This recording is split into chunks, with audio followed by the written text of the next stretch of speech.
About 10 years ago, we got approached by one of the largest oral healthcare companies in America, a company you've probably heard of called Oral-B, and they said, look, we'd like a new kids' toothbrush because ours is starting to get commoditized. It looks like a lot of kids' toothbrushes out there, and you can't have that. We want to be special, right?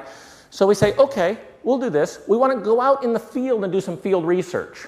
And they're kind of not sure about that. Like, it's not rocket science. We're talking about kids brushing their teeth. How hard could that be, right? They would really like us to stop fooling around and start designing, right? But we want to go through this process, this observation process, because we think almost always you can spot opportunities. And so we go out, and we're on like the first day of observations, and we make a small discovery. The small discovery we make is that every kid's toothbrush in the history of the world has had the same implicit assumption.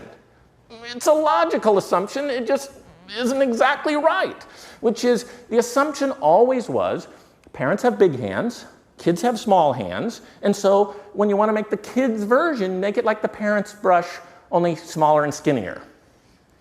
Perfectly logical until you go out in the field, until you actually watch humans, little tiny humans, brushing their teeth. And what you notice right away, you get a 5-year-old boy brushing his teeth, he's not holding his toothbrush in his fingertips the way mom and dad do, he's fisting it.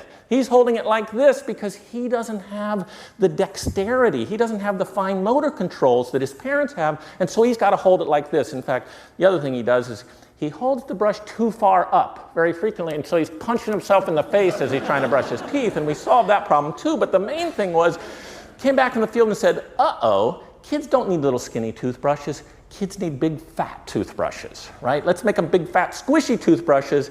And you may have noticed, now every toothbrush company in the world makes these, but our client reports that after we made that little tiny discovery, out in the field, sitting in a bathroom watching a 5-year-old boy brush his teeth, they had the best-selling kids' toothbrush in the world for 18 months. So when you think about power, when you think about, credibility, if you could go out in the field and do that observation and come up with that finding, and your company, your organization was the best in its field for 18 months afterwards, would that be worth it? I think that would be worth it. And so that's this message about think like a traveler, be an anthropologist, use your powers of observation, have that part of your brain turned up as high as you can all along.